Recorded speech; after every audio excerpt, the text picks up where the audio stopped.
এই যে মুনমুনের শ্বশুরবাড়ি থেকে যে গয়না গাছি পাঠাইছিল সব বাকি খালি, একটা গয়নাও নাই, সব গয়না চুরি হয়ে গেছে।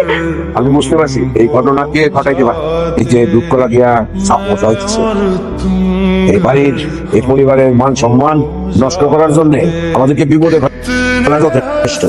আপনি কার কথা বলতেছেন? আর কথা বলতেছি তুমি বুঝতে পারছো না? তোমার ছেলে রসুলের কথা। ও ছাড়া তো এই বাড়িটার বাইরের কোনো লোক নাই। রসুল?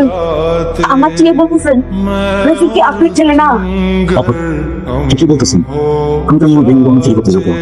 আমি তো ছাড়া সব কিছু বলতেছিলাম। আব্বা আমি কিছু দিন। কে তোরা?